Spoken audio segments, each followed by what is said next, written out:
Okay, today on the show, we have author and top producer Janine Sasso from Coldwell-Banker in Chicago. Let me tell you more about Janine. Now, Janine Sasso is on a mission to impact more agents with young children to earn their dream income. Now, forget about time blocking and say goodbye to expensive mailing companies or mailer companies. Janine is going to share her proven lead generation tactics that have been ranked the number one lead generation technique for decades, but with a modern twist for today's busy agent.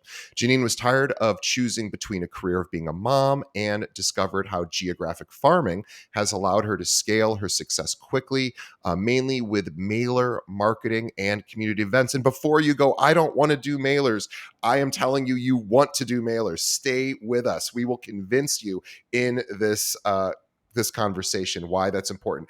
To learn more about Janine, I want you to go visit her website. There'll be a link to this in the show notes. TheHyperLocalAgent.com is the hub of everything Janine. You can also find her on all the different social channels except Twitter. She is not a Twitter person. I don't even know who is Twitter person anymore in real estate, but she is on every other social channel, including TikTok. We will have links to her social channels in the show notes, but just do a search for Janine Sasso and find her. And also, she has an amazing book that I want you to check out called Success with Real Estate Mailers. That is on Amazon. We'll have a link to that in the show notes. Janine, welcome to the show. Well, thanks for having me and introducing me to your audience. Like, this is going to be a fun one because we're going to convince people, right? Convince people that direct mail is not dead. I hope so. So I am holding up right now a handwritten card, which if you're listening, you won't hear this, from one of my last guests. And I we were talking about mailers, and in this case, handwritten cards. And I was saying to him, because he's a big fan of writing handwritten cards, and I know we're going to be talking about something slightly different, but just sending things through the mail. And I said, how many cards do you get a year from anybody? Outside of your birthday, outside of the holiday. I mean, just like random, hey, I'm thinking about you cards. He goes, I get about one a month. And I was like, you get one a month? I get like one a year. So I'm holding one up from the guy who I actually said that to. And he, after the thing, maybe he was just trying to be funny, he wrote me one. And so I got my one for the year. But this is how big the opportunity really is to send mail. I mean, I don't even get junk mail anymore. Like, it's amazing. Like, my mailbox is usually empty, and it is certainly, the mail I do get is not from realtors. It might be like a catalog or something, but that is about all I receive. But Janine, let's start. Before we get to mailing, I want to start at the beginning and sort of learn your story and how you grew your business and how you came to be. So how did you get involved in real estate? All right, so here is my fabulous story. I was born and raised in Germany, so didn't grow up here, didn't go to school here. And when I came over, I have an early childhood education degree. So that was where I thought I was going to end up. And I started looking at daycares. I had a 3-year-old at the time that I finished my degree. So I started looking at daycares. I interviewed thinking, well, at least I can bring him with and I can be with him. And after the first interview, I was mortified at the working environment. I was mortified at the pay. Mind you, I had to figure out, how do I go back and visit my family as a first generation immigrant, in so many words. And you can really not afford a flight ticket back home to Europe if you are on that kind of salary. So it posed a big obstacle where I'm like, okay, I need to find something else. My husband's mother, so my mother-in-law, has been in real estate, and she was the nudge that said, why don't you give it a try? I started going to evening classes, knocked it out in like 8 weeks, I believe, and got my real estate license. And that was how Wow. we And got into it. and so being an immigrant in the Chicagoland, we should also mention, I think I said this earlier, but Janine here is here in the Chicagoland area along with me. Um, but it's not the easiest. Yes, we have millions of people who live here. However, you're not from here. So your sphere of influence, I assume, was almost nothing or very small, maybe limited to, was your husband from, I guess he's from Chicago, I guess. Well, so that was my, little caveat there, because my mother-in-law is still a licensed and active agent. My husband's referral business, in so many words, I wasn't even going to touch that because unless I wanted to have a really awkward Thanksgiving conversation with, hey, you sold Aunt Judy's house. That was my deal, right? I wasn't going to go there. So I'm like, okay, so there went that. No family here, didn't grow up here, no school. My kids were too little, so I didn't have any school, PTA, sports, all of that good stuff. I had nothing. And I'm like, okay, this is going to be interesting. So I started literally with zero. And I did Wow. open houses. So that was my start. I'm like, okay, let me figure out something. And open houses was where I got my feet wet in real estate, leads per se. Yeah, that makes sense. It's something that we hear from literally almost every agent we've ever had on the show, and we've done over 515 episodes. Everyone says I started doing open houses. And then, people listening are like, well, what happens when you don't have a listing? You beg everyone in your office to allow you to do a listing. I'm guessing that's what you did.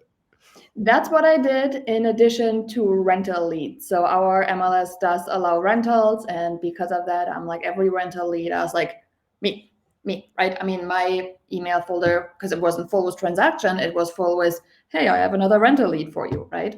So And we should also mention too that Chicago is not known as a huge hub for Germans to immigrate to. We have like a large Greek population, we have a large Polish population, we have lots of cultures that are here. But German, I mean, maybe there's a large German constituency here. I don't think so, but it's not like you could just go, oh, I'm just going to go sell to all the German people I know. I'm assuming that that wasn't as easy to do either.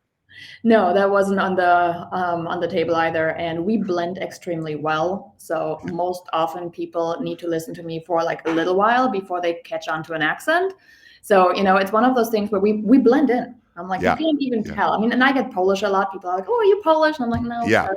But Well, the countries are very close proximity. So yeah, so the accents are similar. But you're right. Yeah, you do blend in, especially here with the large Polish community that we have. So the bottom line is, you had to start from zero.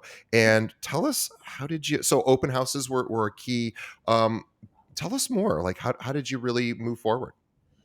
so the first year, I tried everything that, you see these Facebook posts of like, hey, I really have to get a deal in the next 30 to 60 days. What should I do? And you have 365 different answers and you try to do as many as possible. And that's what I did, right? I tried the open houses. I looked at canceled listings. I looked at for sale by owners. But just what happens when you look at a little bit here, a little bit there, right? You don't really get that traction. And my first year, I am not your average success story. I'm like, my first year, I made $15,000, which is not terrible, but Not it's, terrible. it's 1.5. So 1.5, that was it. And for a career that I thought like, oh my gosh, I'm going to be, I'm going to be rookie of the year or something. It was really eye opening that there was a lot of things involved to learn. And the main one was running a business. Again, I Yeah. came from an employee mindset, right? You show up, you get paid for your hours, you go home. Um, so it was really a crash course of you could work 24/7 if you really wanted to. It's crazy. Yeah, and trying to figure out what are some of the best sort of strategies to build a business. And there are so many different strategies, like you said. And we were just talking about this with a friend the other day. She was saying, my she goes, I think my parents made a terrible mistake when I was a child, and they put me in every sport and every activity. And I said, yeah, parents do that. I kind of, the same thing sort of happened to me. And I didn't look at it as a negative. And she's like, it's very well intentioned. Like, it's a good, it's a lovely thing to do that for your children. But she goes, what it didn't do is it didn't get me to hyper focus in one thing that I really, really enjoyed. And I could have really done something special in, whatever she was talking about. And it was just a good reminder that, like, oh yeah, when we do try to do everything, we end up not really specializing in anything. Yeah. So one of the things that, again, my first year was very similar. I tried so many different things. And now one of the resources that we have on our website, the Hyperlocal Agent, is 35 plus free lead gen strategies. And the reason that, there are so many different ones, the basics that everybody talks about, but they're free. You can do them literally with $0 because that's where I started. But you have to find something that connects, right? Something where you're like, I can get up each and every morning and I can do something with that. And for me, that was geographic farming. That is where I decided I can be happy here. And what's great about geographic farming is it is focusing you into one. Well, obviously, you can't farm everywhere. So you have to just by default choose a geographic area, or could be more of a demographic farm, I guess. If you were like only going after doctors, you could buy a list of doctors and I guess you could mail to them.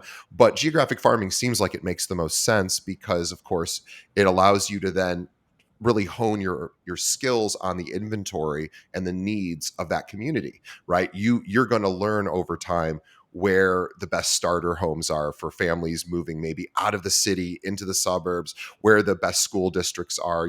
This is just going to allow you to really build a brand around a particular geographic area. Is that fair to say?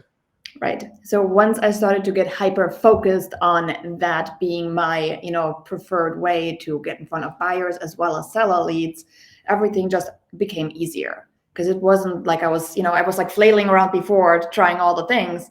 And now it's like, okay, you had a focus. You're like, did it serve my purpose of becoming a better known name, a better known person people will refer and trust? Because the other part I had to overcome when I started, I was in my early 20s. So I had to figure out, right, how do I make them feel like I have all, the know-how that somebody in their 50s or 60s probably has, even though they might be licensed for 2 weeks as, a Right. third or fourth career versus Right. somebody that decided to make this the career in the first place. So again, it's just things in my head probably, but people will have a certain perception. I So I I wanted to don't make think sure. that's yeah, I don't think that's in your head at all. I think that is a 100% absolutely logical sort of objection, right? Somebody goes, "Hey, we're going to buy an $800,000 home. Do we want to give it to the 22-year-old?" Right? Like maybe not. Only because not that the 22-year-old couldn't be the greatest agent on the planet. They could be. But if we're playing the odds, maybe that would be a hurdle to overcome. I'm just curious before we move on, how did you address sort of your youth, your age in a way that was allowed people to still feel comfortable, giving you those transactions? Knowledge. I mean, honestly, that's what it came down to. When you started having a conversation with me at the open house, it was a very detailed conversation, right? It's like asking the right questions. Well, tell me, like, what were you, thinking for your ideal home? And it's like, okay, like, what were you thinking in terms of down payment? What was more important? Ask those specific questions.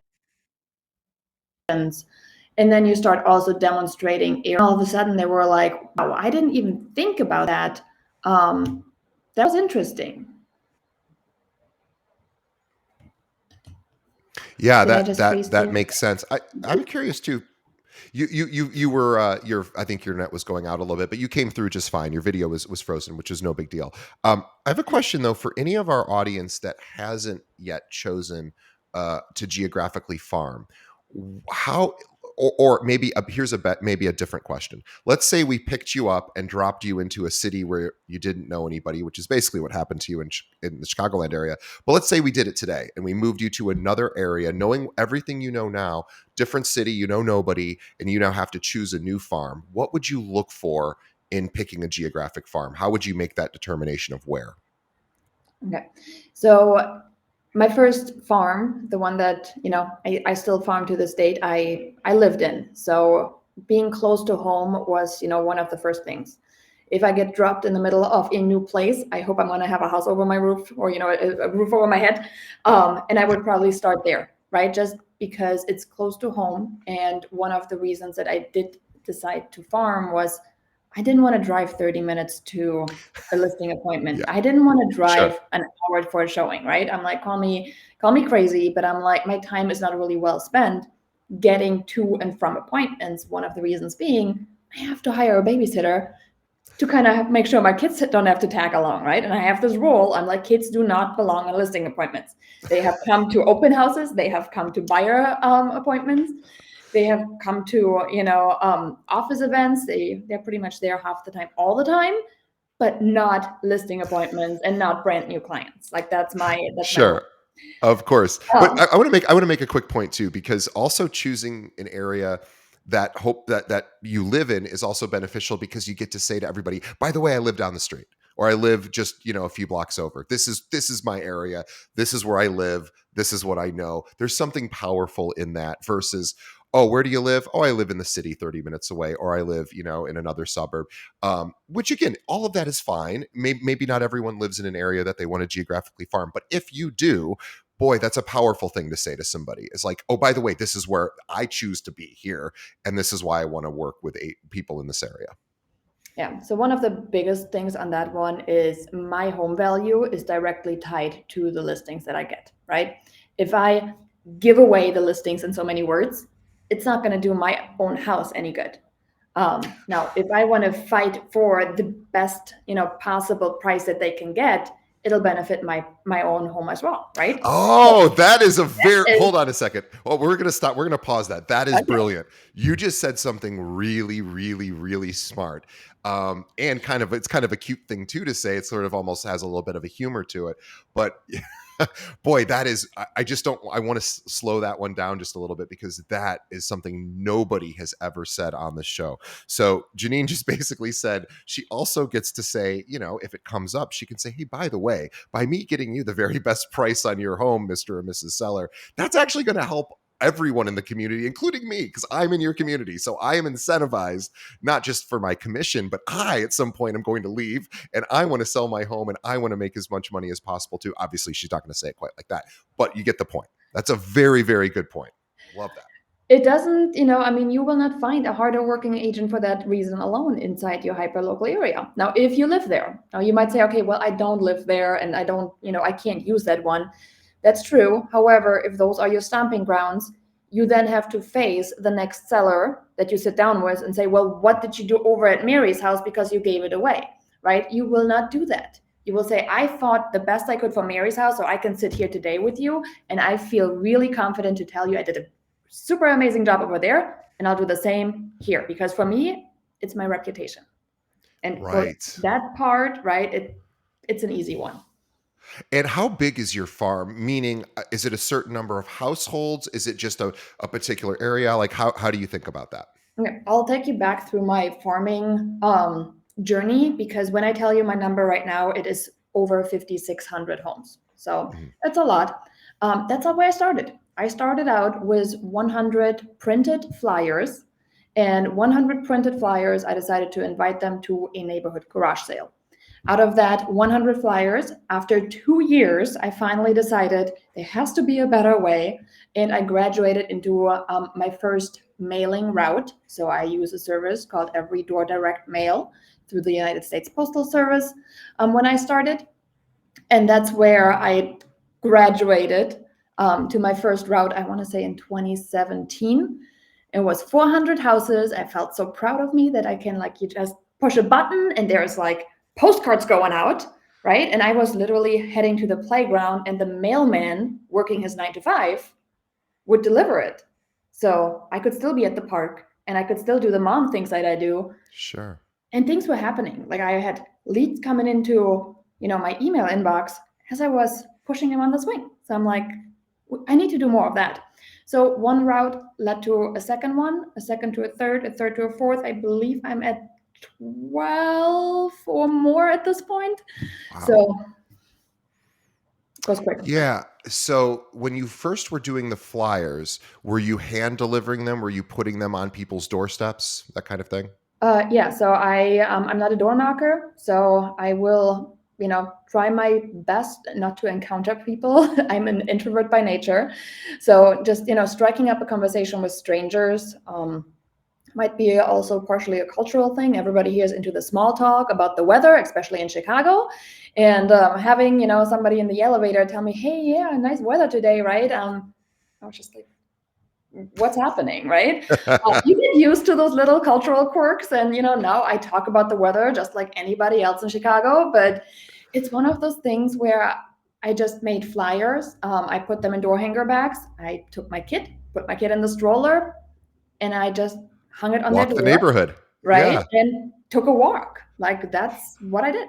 So when you were doing 100, let's just talk about how long it takes to actually start to make an impact and get results, because we know that one mailer is basically no mailer, right? If you just do one, you might as well don't do anything, because the odds of you getting a success there are obviously very low. But over time and with consistency, those numbers increase. So when you were doing 100 flyers, how long did it take before you started getting any reach outs? Yeah. So that first flyer I did was actually an event invitation. I said, Right. hey, I would love to do a neighborhood garage sale. So I would like to coordinate a date. I would be helping with advertisement. And if this date works for you, go ahead and send me an email that you're in, and then I'll just send you the details. And that flyer, 100 flyers out, I did get 10 responses back. Wow, that's Pretty good, incredible. So right? wait, you were offering, I want to make sure I understand. So you're offering to promote someone's garage sale, but you don't know that they even want to do a garage sale. You're just saying, "Hey, if you're thinking about a garage sale, I'm going to help you." Is that basically it? That's basically it. And then, I mean, remember, I'm in the suburbs, right? So people love to have things to do right in Sure. front of their own door. And that event for me, so garage sales for me was always like fun to look through other people's, right, junk. And like, I love it. It's like one of those things when, again, Sure. you find something that you love, it makes sense. So I'm like, okay, rather than now going from like, different houses all over the area, why can't I have a garage sale in my own neighborhood where I can literally just go from house to house to house to house and have it my way, right? So that's what we did. So how would you help them with their garage sale? Okay. So the garage sale itself was obviously for me, if you think about garage sales, why do people have garage sales? Obviously, the first one is, right, too much stuff, or kids have outgrown things. But then you also have the people saying, like, well, we're actually getting ready to downsize, right? So the first one was like, Ooh, that's brilliant. Oh my God, you never thought about that? well, I look, as a not look, when people when people ask me, when people I say I'm in marketing when people ask me, because the moment they ask, when I tell them I'm in real estate, they're like, "Oh, how's the market?" I'm like, "No, I don't practice real estate." So I am always the last one to the party. What you just said is so brilliant. And and by the way, I don't think anyone said this on the show ever before. So this is something that I imagine a lot of our audience, yeah, guys, people have garage sales, might be moving. Brilliant. Well, you're welcome. So Thank you. it goes back to mentality, right? I mean, it goes back to know your audience, know your who. And when you look at our baby boomers, right? When you look at the people that are currently selling based on NAR stats or whatever report you look at, these are the people that have the equity. These are the people whose houses are paid off. Those are also the people that come from a generation of war. It's like it was really hard to accumulate the things Right. that they have. Donating the things that they paid, like the dining room sets, thousands of dollars for, and you just now give it away, that doesn't make any sense, right? Right. So it goes back to understand who you are serving. So for me, it was like, okay, if I can have somebody come to their house to the driveway and then give them even a little bit of money for that dining room set that nobody else wants anymore, anyhow, right? They're happy. They see me drive traffic in terms of marketing. They understand that's what I do for a living, and I get hired. So you would basically say, I will help try to drive traffic to your garage sale. Maybe you provide some signage, things like that. How would you actually market? How would you sort of attract people to go to the So open that house? Or one, sorry, I keep saying open houses, the garage sale. right, but that one evolved, right? So, but same principle for the open houses. The marketing principles behind it are all the same. You find the person that you think will be aligned with what you have to offer. Might that be a garage sale? Might that be an open house? Might that be a listing, right? You find the person, you find what they need, you find the right messaging, and then you just bring them in. So in this case, it was a very simple one for, hey, you love garage sales. Not only do I have one, I have a neighborhood garage sale to promote where you can just hit 10 houses in a matter of a day, and you don't have to drive all over the place. So it eliminates Right. that time constraint, right? And you bring them in. So for the open houses, same scenario. You have an open house. You're like, hey, if you're looking to get into the open house, you don't want to wait for an agent to schedule a showing. Perfect opportunity. We have an open house on Saturday, right? Come on by. And then same for the listing. I'm sure you're tired of seeing all the crappy listings on the market. Good for you. I have the perfect one. It's, hitting the market tomorrow. If you want the details, let me know. Find the right audience, find the right message, and get it done, And right? my marketing wheels are spinning because I was now thinking basically what you're doing is going into a neighborhood and saying, I'm going to organize a neighborhood garage sale, and whoever wants to participate can participate. I'm going to leave a flyer on every. Is that my understanding? Is you basically come and saying, hey, I want to do one for the entire neighborhood or get as many people as possible because there's strength in that. That'll help everyone. Oh my gosh, I love this. By the way, we're going to pause. Go get this book because this is what she literally wrote a book about. Success with Real Estate Mailers. It's on Amazon. It's got great reviews. Please go. There's a link to that in our show notes. I'm sorry, Janine. You're Continue, good. please. You're good. So let's break it, I guess, down for the mailers because they might be like, okay, we're talking a garage sale and now we're going back to a book. Like, where's the connection? So I'll break down the connection for you guys. When it comes to mailers, you have 3 calls to actions, right? And I kind of have them described as a stoplight. So if you think about red, orange, or yellow, whichever color you want to have there, and green. Red is the hardest call to action you can have, which is come schedule an appointment. Yet every single agent puts on their mailer something along the lines of call today for your free consultation. Right. Well, And who okay, does that? Nobody calls. Nobody I don't calls. want to call and I don't want a consultation, right? It's as Right. good as like a timeshare. I'm like, no, I don't want to sit through a free breakfast so I can be sold a timeshare. I don't want it. Exactly. So, but it's hard, right? It's hard to get an appointment booked from a mailer, a piece of paper. So the second step, and that's the one I use for the garage sale strategy, is registrations. It is not quite as difficult to get people to say, hey, I'll register for that. Because if something changes, they can just say, hey, something happened. Right. I'm going to have to back out. Okay, no problem, right? We have that happen with our sellers sometimes.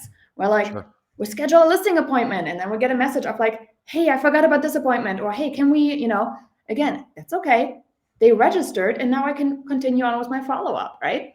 And then the easiest way by far when it comes to postcards is simply, hey, I already went ahead and pulled you a free home value report, and you can get it right over here. And we just drive them to a website to offer them a free home evaluation at the push of a button, right? 3 o'clock in the morning, 3 o'clock at night, it doesn't matter. They can get it. Yeah, I like that. I like that. I'm with you on the red light part about call for a free consultation. That just doesn't appeal to most people. The other 2 options seem much, much, much stronger. But I love the idea of say, hey, just get a free home evaluation, but doing it via postcard as opposed to where most people will do those is via email, and that's okay too. But it's a little bit easier to ignore on email, I believe. And that's my guess because we all just get flooded with emails. We don't really get flooded with mailers anymore. It just doesn't happen. And I was going to ask you why you chose postcards over uh, envelope types of mailers, but I'm guessing it's because it's one less step and it's cheaper. Well, I actually do both. So postcards was just what everybody ended up knowing me for, but it's really the print marketing behind it, right? So we do have micro farms. We work for people that have been in the house for 15 years or more. Like some of them will get a note card. We do a color coded system, so we can like batch create them, and then it's just like okay, we just send it out based on color. So it's really simple to keep track of a lot of the things. Postcards, they are just simply the easy button of, somebody like we have a local printer, and we do recommend everybody typically does go with a local printer when it comes to EDDM mailings, because it will cut down on shipping costs, and the local printer oftentimes can also drop off directly to the designated mailing office that it needs to go to. So local printers have always been my recommendation for agents to utilize on that. And it's just easy, right? You just design the front, the back, you send it off to print, and then from there it gets delivered. It doesn't have that extra step, like you said. And so, but you do both. So let's talk about the envelope mailers as well. So you started with postcards and now you're doing both. What do you do for the open me, kind of mailers? The open me. Okay, so that one is more of my follow up. When somebody asks for a home evaluation, right, there has to be a follow up. And the cool thing is with a geographic farm, I really don't have to worry about too much about what do I do next? Because as I'm concentrated in my geographic farm, I'm always going to have something going on, right? There's going to be either an event, maybe there's going to be another Sure. mailer. Like there's always a follow up that is already taking off the hassle of what now? What's the next step? Right? Because they get a lead. People get a lead, a seller lead, and they're like, I got a seller lead. Now what? And Right. it's like, and even if I was to drop the ball on the follow up, I know something else is in place, which is fantastic. So a little peace of mind there. But the envelopes, for example, we use them for a follow up every single month after you say, hey, I want to know what my house is worth. Chances are you're not going to list with us that day Sure. or that week, and probably not that month. Sometimes you do, but sometimes you don't. We've had people in our follow up for 2 years. And again, if I just sent them one envelope a month at, 66 cents right now for a stamp, again, I'm with an office where I can print, and the envelope cost me about 11 cents, I think. So my follow up to that person, 77 cents. And again, for me to get my name out, to make sure I get a listing, I do track it. I don't have my numbers for this year. I can give you 2021. I was looking at a 10x ROI. So based on, I sent 60,000 mailers. I want to say it cost me about 24 grand in 2021, 2022. So each individual year, and well over $240,000 in commission received. So 1 to 10 as a return, I'll take it. I keep mailing. Do you know, I have lived at, so I'm in a new development. And I tell this story all the time. So I apologize to the audience if they've heard me say this a million times, but I'm going to keep saying it because it is exactly what you're talking about. So I'm in a new development. And when I say new, it was built 3 years ago. And I was one of the first people to move in. We've got 40 some units. Um, not one, not one mailer have I received in that 3 years. Now, you could make the argument, well, yeah, you just moved into a new development. You're not moving. You don't know that. And several people have moved, believe it or not. At least two couples have, and these are not my resident, but some of them are $1 million+ listings. And two of those people have actually moved in within those 3 years.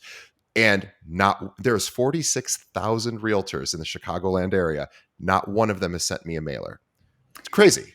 Well, I mean, it's really not that crazy because everybody is so focused on the social media, right? And it's like one of the things that I tell people, it's like, okay, you have two choices to make. You can continue to go where everybody else is going, right? Because it's a loud container. If you want to be noticed online, either you're going to do something really, really crazy. We all seen the listing agent standing butt naked in front of their listing, going viral and then getting kicked out of the brokerage, right? We've all seen that one. But either you do something really crazy or you go somewhere else where it's not that hard to get attention, right? Because it's either you're going to do more or you're just going to do it a little bit smarter.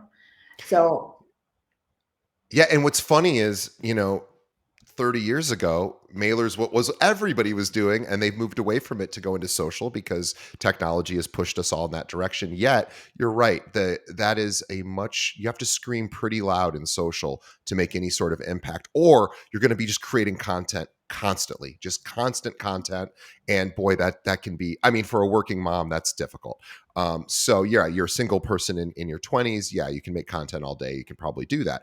But I'll tell you, every postcard I ever receive, I at least look at before I throw it away.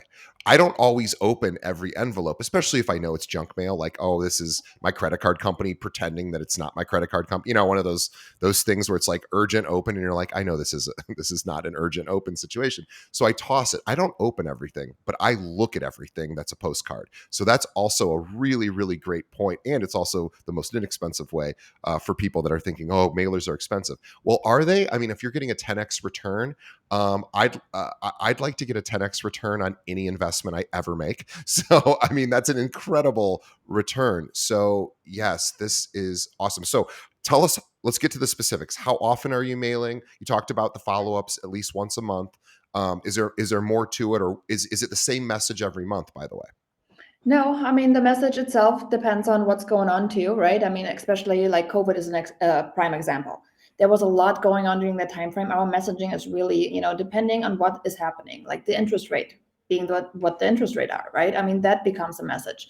Message is really dictated by market happenings and where your prospect is, your ideal person. So if you are focused on families, for example, and you're going back to school, like you're going to have a lot of other things on your plate than if you are a retired person looking to downsize. So it goes back to know your ideal person, right? So if you are looking at, okay, what is it that I do? First up, I do not believe like you don't have to mail monthly. Like I'm just going to put that out there. I do have a big thing where I think you really have to think about who's telling you you have to mail monthly.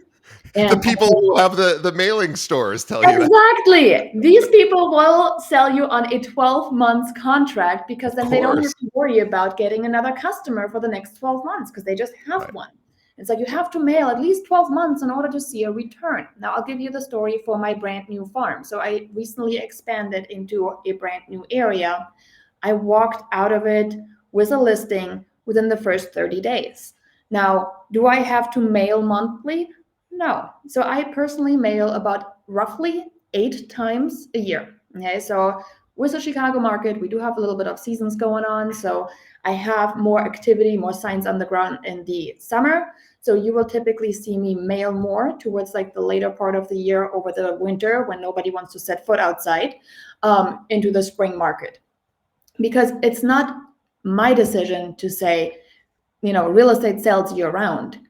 It matters what the consumer thinks. And if the consumer thinks Super Bowl Sunday is the day the spring market kicks off, I just have to come to terms with that is their thinking, right? Me trying to explain to them that they're wrong is going to take much more effort than me just saying, okay, fine, you're right, but we should start in October to talk because otherwise you have missed the prep time and your beautiful spring pictures of your beautiful yard. Because again, I'm in the suburbs. We put a lot of pride into our, curb appeal in our yards, and you can't see them in February when it's all snow covered and blah and all the leaves are gone. So it's one of those things where you just want to make sure that you really understand your market, which again, every agent I'm sure knows their market that they're in, right? And then you just act accordingly. So between the 8 mailers and one event initially, I have since branched out and added a couple other events for December. Right now, for example, we are doing letters to Santa for the community. And it's just, again, you make a child smile. And that goes back to my early childhood degree. So again, I take more to the kids sometimes than the parents. But when you have, little campaigns like that make the children happy and they help the parents take something off their plate, your name just comes along with the goodwill that you're demonstrating for the community. And that alone, and it needs to be genuine. And in my case, it is very, very genuine. It needs to be genuine. You can't just do it for the money, right? I could get nothing out of it, and I'd still be happy that I've done something nice for the community that I live in. Yeah, I want only because I don't have children. I just, and this is my ignorance. Probably people will laugh at me. What is the letters to Santa thing? Explain that to me. Um, so when I look at the letter to Santa, right? It's like every kid writes a letter to Santa, and we have put up a mailbox inside the community, and we tell our parents, drop off Drop your letter off. to Santa, Got it. right? Make sure you scan our QR code because in that QR code, we're going to lead them to a Google form. And we just say, hey, we want to make sure your letter doesn't get lost to the North Pole. So let me know your name or your children's names. Let me know where the response letter is getting mailed to. And this year we added actually a certificate. It's like, do you want a nice lift certificate or do you want a warning letter of like, come on, little Johnny, turn the behavior Oh, I around. love that. Um, so that's what we added this year, and they just fill out the form. Okay, so we get their email, we get their address. They subscribe themselves to our email list with that, and we just send out a letter and continue growing our hyper So local. wait, I just want to I just got to get to the end of this. So the letter goes out and it says it's to the child back from Santa saying, "Hey, we got your letter." Like, what does it say in there other than that? Yeah, it says like, "Hey, thanks so much for your letter. Me and Mrs. Claus are really excited to come down and visit your house soon. Rudolph is excited. I know you're probably gonna leave me a cookie, something along those lines. And if we have a parent adding something in the special notes fields, like, hey, You'll can add you it. mention like he's been really good with his new baby, baby sister." We squeeze that one in there. We customize it a little bit for them, and then we'll send it off in the mail, and they love it. They love it. I was just thinking as a child, I wrote a lot of letters to Santa because that's what you do, and I never got one back. So that is awesome. I didn't even know that was an option. So I'm being educated. But guys, think of how exciting this would be for a child to get a letter back, and probably unless I would just my parents just didn't know about these things. I never got one, so I imagine a lot of people didn't. So you're right. Even if it doesn't translate into a deal, it almost certainly will at some point because you're doing something that is very, very special for that family. Right? And it's not expensive. It's really pretty inexpensive. Yeah, I mean the letters to Santa last year we wrote just over 100. So I'm looking at $66 that I spent in postage. Um, Again, this was not an expensive campaign, but it had a huge impact of just having somebody really feel grateful for having you there as a community expert, as a hyperlocal agent of choice. And then again, if they have friends looking to move into the neighborhood, if they are having parents that need to sell, right, that is that part of goodwill where we're like, hey, you should talk to Janine, right? And you should have a conversation, or you should at least interview her. I know you have your best friend who's an agent, but at least maybe interview her, right? It gets our name out there with them. And again, it's easy to do because I don't have to worry about when do I do my follow up. I could do my letters to Santa and just get them out at 11 o'clock at night. Like I can do the activity itself regardless of, the working hours per se. Again, when you go back to being a mom, I know we tried to schedule this episode, and I'm like, well, I'm driving my kid. 12 o'clock comes along. I'm like, my kid's going to school, and I'm the designated driver, right? Then 3 o'clock rolls around. I'm like, all of a sudden, there's pickup again. And it's like, my day is spent in the car a lot. And I know I'm not the only one, which is why postcards and envelopes and mailers have been so forgiving. Just this week, I put a post up and it was all about my calendar mailers. And I said, what other lead generation activity lets you do this at 11 o'clock at night in your rubber ducky bathrobe, um, and get the real estate leads out of it? Like there's not many other lead gen, and you can do it during normal business hours, of course, right? But it's like it's the flexibility that it allows, us as parents who want it all. Because I know I'm not alone when I say I want to have a really good career. I also want to be there when it comes time to pick up my kids from school, to make breakfast, to be there for dinner, right? So it's like trying to fit all of this into a 24-hour period is sometimes a little rough, but this is why postcards and mailers, emails have really afforded me that lifestyle that I know other agents can have too. Which versus doing things on social, which really requires more attention, more energy, more time, because social media is really best done in as a two-way communication, right? You might post something, someone writes you back, you're going to want to continue to engage with them so that of course you build a relationship from there. But postcards are really a one way, and that frees up your time to continue to do mom activities, work on other parts of your business, and you're not constantly, 24/7 checking your Instagram and Facebook. Did I reply to every comment? It's a lot of work. Well, it's that. And it's like every time I have like this content creation worthy moment where I'm like, oh, I gotta get it on camera. I'm like, my kid sits there and he was like, talking to grandpa on the phone, on my phone. So it's like my phone is occupied because he needed to FaceTime his papa, or, Sure. he was just, because I'm still working at like, or trying to work and do something at 4 o'clock. I'm like, hey, here, watch a YouTube episode, right? Or we're out running errands and he's got my phone. I'm like, I can't even report what I'm doing because my phone is occupied by my little guy. So there's a struggle there. Oh, a quick question about when you identified your farm, then you had to collect the data of that community. Um, did you? Are there certain services you recommend to pay for that, or how do you recommend sort of collecting all the neighborhood information? You have MLS access, right? So you know what's happening in your areas. You have tax record access.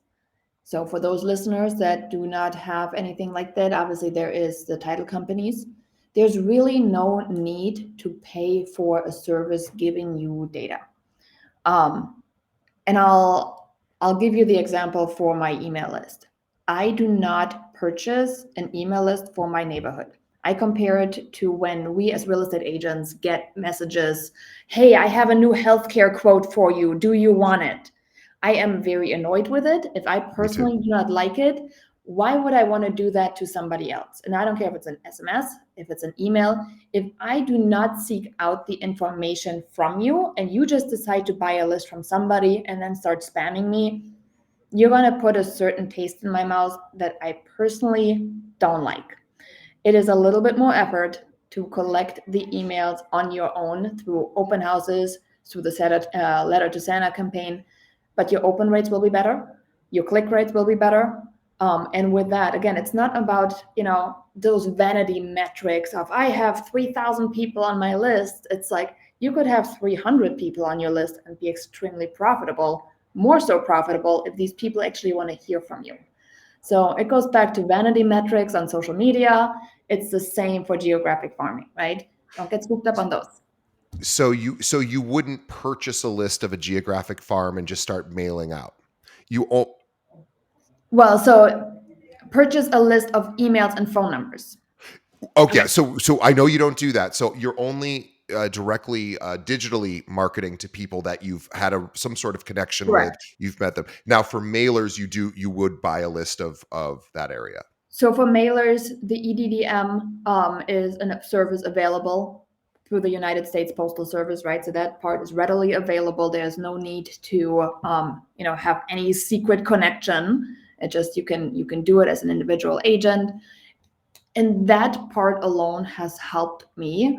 Now, if I go and find individual addresses and say, hey, I only want to look at people who've lived in the house for 15 years, and I want to send them something a little bit more specific that states, hey, after having lived in your house for such a long time, sometimes the thought about moving comes up. I just want you to know that I am here whenever you're ready. If you're not ready to move, that's fine. You live in a perfectly amazing neighborhood. You and I both know that.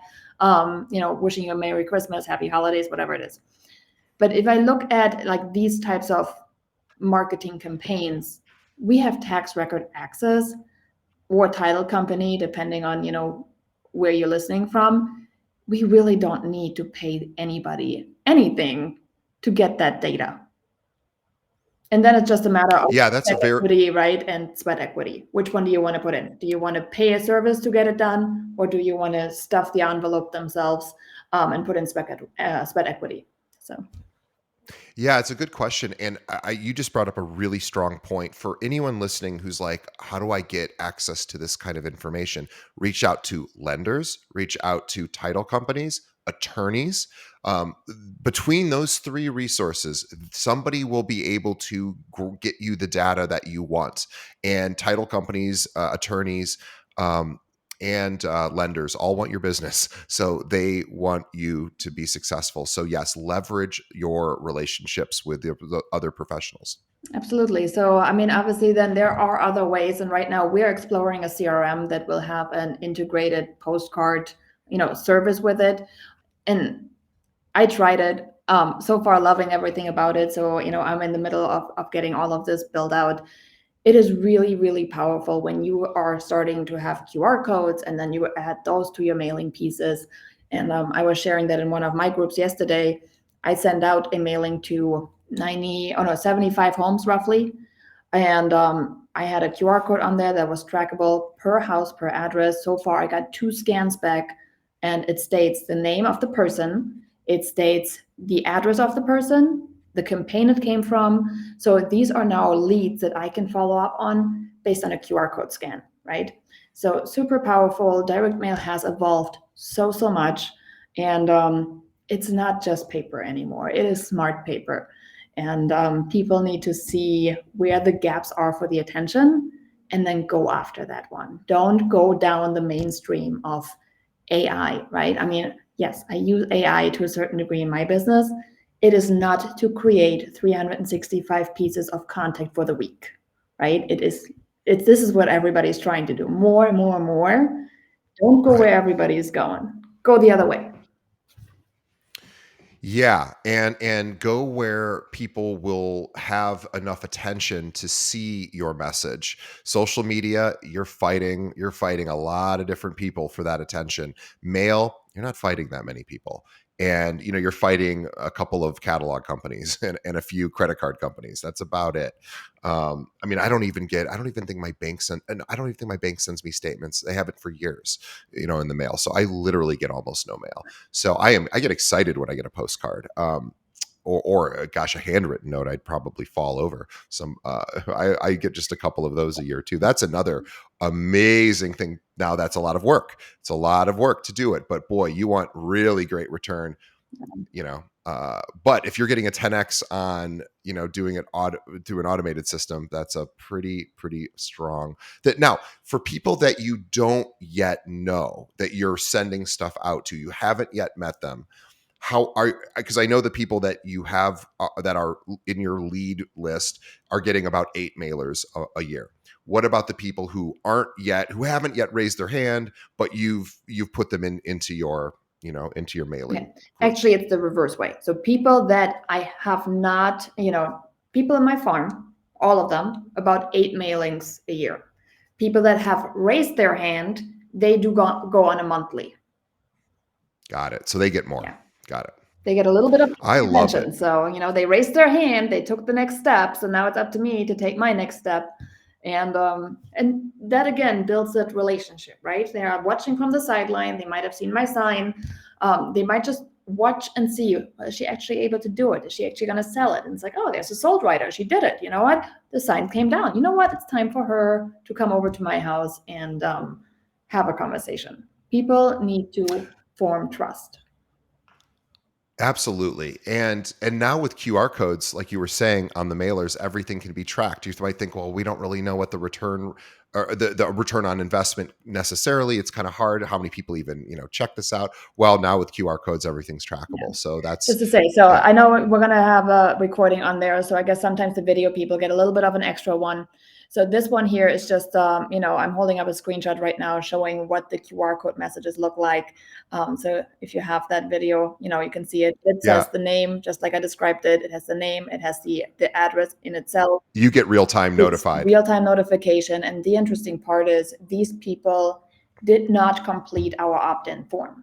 So all they did Right. was they scanned Just, and then they yeah. stopped. They're like, oh, I have to enter my information. I'm not going to do that. That's okay. You don't Right. have to anymore. I'm already there. So I already know you're So interested. does each person have their own unique QR code, or is it just what? Oh, Yeah, I we're getting see. fancy for 2024. So I'm really That excited. is fancy. It's starting to take shape again. That's part of what we've been working on at the hyperlocal agent to make it more affordable and accessible for real estate agents who are not mega teams, who do not have a marketing budget that is bazillions of dollars. And it's like putting data back in front of the agent that should have it, and not the companies withholding that information. That's our little thing we're working on. I love it. And Janine has all sorts of courses that you should check out at Just the to say, I got asked so many hyperlocalagent.com. questions over the years since I started sharing what I'm doing. Everyone's like, "How do you do this?" And every now and then there's a course that comes out for it. My calendars, for example, my garage sale is on there because people ask, "What do you do? How do you do it?" There is a process because I don't. You could have seen me on TV with the garage sale. I had Fox 32 News report on my garage sale about 2 years ago because we had 180 sellers and it was wild and the streets were packed and it was crowded and it was amazing. So Yeah, I love that. And so, guys, I think this is really a great place to wrap up because I think we've made the case mailers work. in 2023, 2024, we anticipate being just as successful with these, because why shouldn't they be?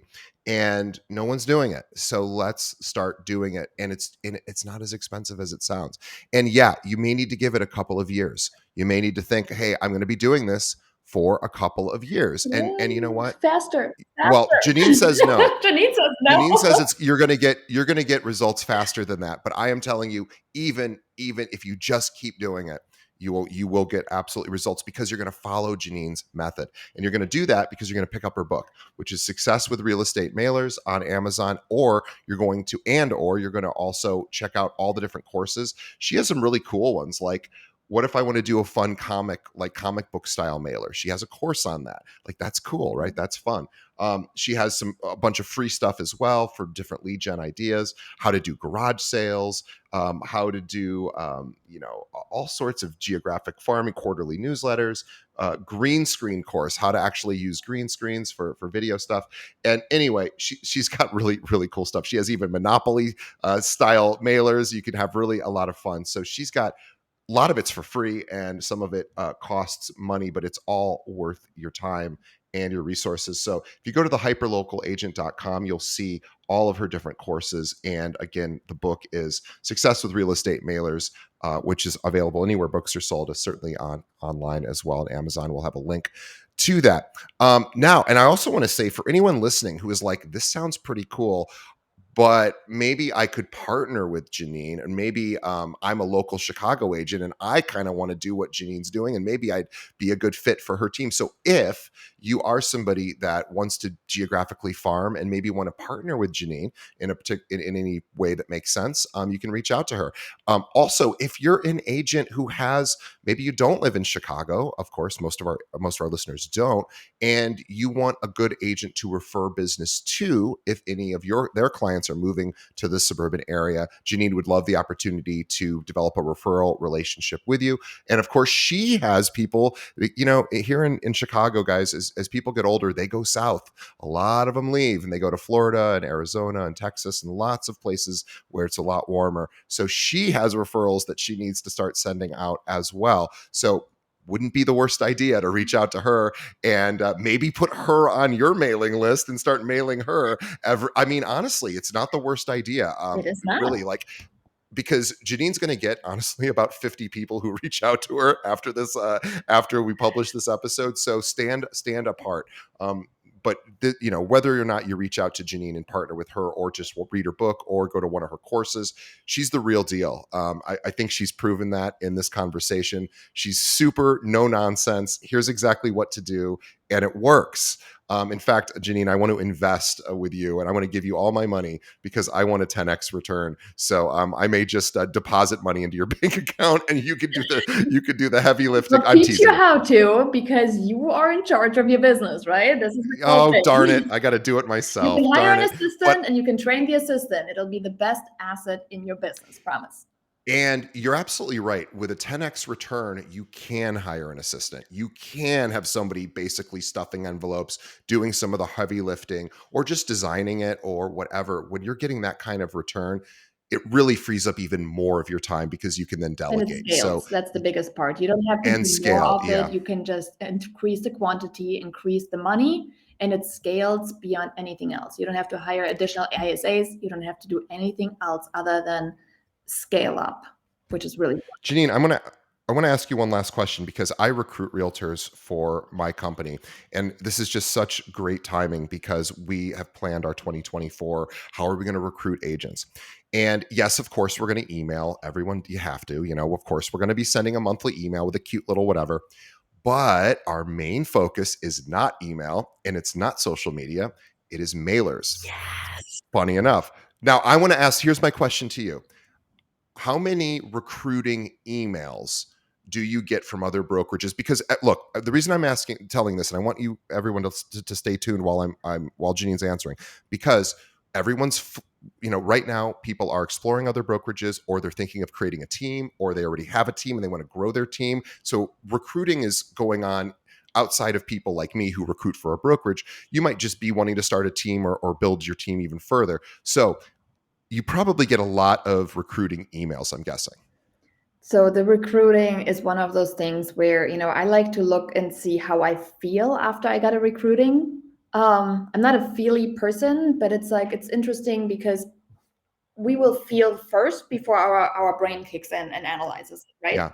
So I always see like, how do I feel about it? And I do have like a lot of them actually come in via SMS, so they are paying services. I will say the SMS are mediocre at best, so they are getting deleted right away. There's people that I actually know. Since I am a trainer, there's also, like I said, a lot of people that I have relationships with and that I'm now on a list. So I feel like it's very impersonal. So the SMS not connecting. And by the way, nobody really wants to get an SMS from somebody they don't It's know. like We a health just don't want insurance it. thing. It's like, hey, can I give We you a don't health want it. insurance? No, you cannot. It's Yeah. very impersonal. It's, I didn't ask for that. So it's, so there's So that. so we Emails, know you get a lot too of, yeah, many, go ahead, email. right? Too many Too many, emails. It is just of course. in the emails, the way they are presented, the more polished an email looks, the faster it goes in the spam folder, right? So Right. the emails I send are more like newsletter, or not newsletter, more like journal entries, right? It's like a little life update. I'm like bringing people into my story.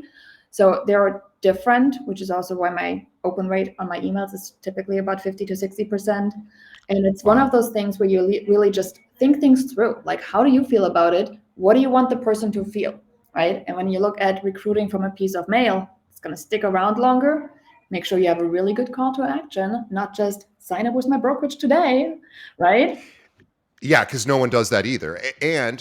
But how many recruiting mailers do you receive as an agent per year? Zero. She just showed zero, guys. So Zero. this is my point. Nobody is doing this. Whether you're trying to find for your own business and find clients, or you're a guy like me who needs to recruit for your team or your brokerage, this is the missed opportunity. Yes, it's a little bit more expensive, although not really. Not Actually, really. now that I think about it, it actually isn't, because I pay for email services. I pay for people to help with content.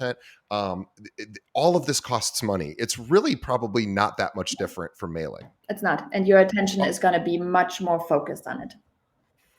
Well, guys, everyone should be mailing in 2024. Janine Sasso is the queen of the real estate mailers. I dubbed her that. So that's not an official title, You're actually not the first but if one who came up with that title. So, I've heard it before. It was, maybe I should make this my thing. So, could be your brand. Well, you're the queen of it on our podcast. How about that? That for sure. So Janine has, we'll have to send her a tiara and a sash. But everybody heard anyway, that. So, I will post a yeah. picture when it arrives. Oh gosh, now I have to go get a tiara and a sash. All right, well, everyone, please go out and get yourself real estate mailers. The book, sorry, Success with Real Estate Mailers, the book. Link to it on Amazon. And if you're not, you don't want to read books, she's got all sorts of audio, video courses as well. Go check it out, and written courses. She's the real deal. She's also an instructor. That's her background's education. That's what she's good at. So why not reach out and partner with her? Check out her all of the resources. The hyperlocalagent.com is where you can find everything. Janine, it was funny at the very beginning before we started. I asked Janine, I go, what social do you want me to promote? She's like, nah. And then I was like, oh yeah, of course, you're the mailer person. So it was real. But she is also on every social Yeah, I platform. am on social. She's all over social. So say hi to her there as well. But certainly check out for 2024, guys. Let's all have a better 2024 than 2023. 2023 was tough. It's tough. It was a tough year this year, but you probably weren't doing mailers. So next year probably going to be tough too. So let's go ahead and try to make it as easy on ourselves as possible, especially those of us with part-time jobs, or our moms or dads, raising children. Your time is valuable, and just posting content of you at the gym every morning showing how fit you are, yes, that's cool, and yes, that maybe might get you a deal or two, but that's not really what people want, right? People want something that is specific to their particular needs. And Janine's going to show you how to do that through her mailing system. So, all right, guys. Janine has to run. She has been amazing. On behalf of everyone listening, Janine, thank you for your time. Janine is a very busy mom. Thank you. And on behalf of Janine and myself, we say thank you to our audience. Thanks for sticking around to the end. Please tell a friend. Please support our sponsors. Please support Janine, and reach out to her. Tell her that you loved her on this episode. She would appreciate it. All right, Janine, Thank you so much. You are amazing. Thanks for We'll having see me everybody on today, the next and episode. thanks for keeping it real.